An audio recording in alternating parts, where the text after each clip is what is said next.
I wish the star would bite the dust. Just keeps living, though. 7:05. It is great to be here on KCMO. This was the lead story at the Kansas City Star yesterday. Missouri Stadium plan may be in jeopardy. One reason, ? Royals Pride Month post. Stop lying. Just you mustard moo. That's the nicest thing I can say about the Kansas City Star. There is no world where a Kansas City Royals Pride post is the reason they don't get stadium funding in this special session. And you don't have to take my word for it. You can just let me read the piece to you in the Star instead of actually reading the piece yourself, because who needs to do that when I did it for you? So that headline was screaming on the homepage of the Kansas City Star yesterday. And I'm like, what are they talking about here? The Royals aren't going to get potentially stadium funding over a Pride Month post? I mean, I'm not even like, listen, June 1st happened on Sunday, and suddenly every baseball team, every professional sports league, every Fortune 500 corporation becomes gay. That's what happens. It's a tale as old as time. We see it every single year. June 1, all these major corporations and teams, they're all gay. I don't know. I mean, it happens. People are aroused. I haven't seen people so aroused in a very, very long time. It's the world we live in. I'm not going to rant on it because it's predictable. What I'm going to be upset with is the Kansas City Star portraying the narrative that somehow the Royals funding will either pass or fail based on a Pride Month post. That's not what's going to happen here. And the Star doesn't even allege that. You have to go down about 6 to 7 paragraphs into this piece, which was headlined, Missouri Stadium Plan May Be in Jeopardy. One reason, ? Royals Pride Month post. You got to go all the way down. 6, 7 paragraphs in, where they write here. On the Republican side, a hard-right group of senators called the Freedom Caucus is promising to derail the stadium plan if Kehoe doesn't expand the session to include their priorities. They want tax cuts and legislation that would make it harder for voters to amend the state constitution. Okay?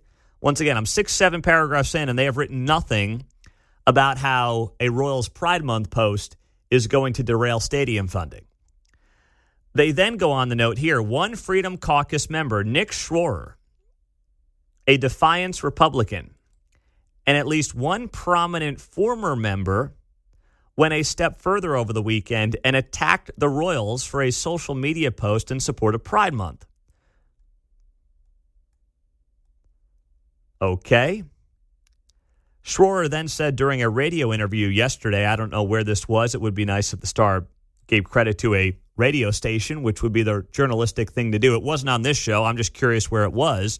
Schroer said, if you're going to stay in the state of Missouri and take the tax dollars, I don't think that we should be, utilizing these resources to shove sexuality down the throats of our kids. That was the quote from Nick Schroer on some radio show somewhere yesterday. Well, once again, this is just the comment of one state senator out of 35. That's it. They use a social media post and a radio interview comment from one state senator out of 35. And this state senator is somebody who is already a no vote on the stadium funding if you look at his social media. So his vote didn't change because of a Royals Pride Month post. There's nothing in the story that suggests that Missouri Stadium plan will be in jeopardy because of a Royals Pride Month post. But that's what the headline was in the Kansas City Star. Once again, the headline was, quote, Missouri's stadium plan may be in jeopardy. One reason, Royals Pride Month post. That's simply not true.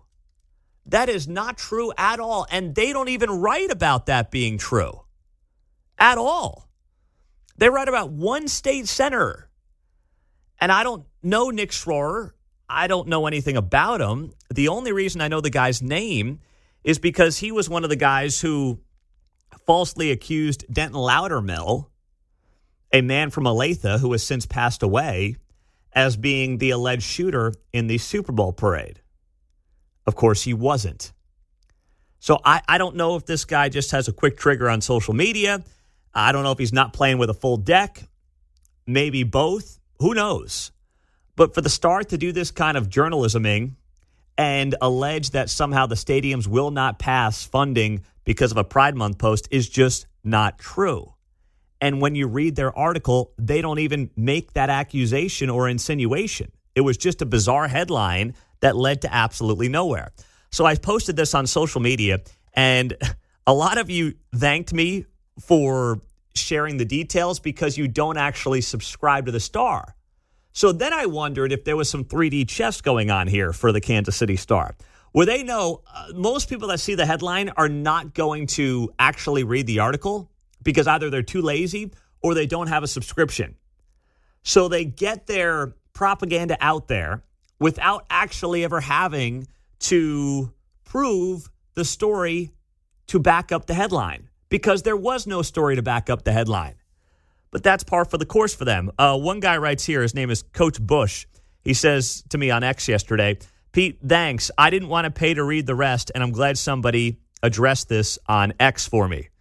And I just said, hey, man, it's all part of my civic duty here on the show. I'm happy to do it. Such a nice man.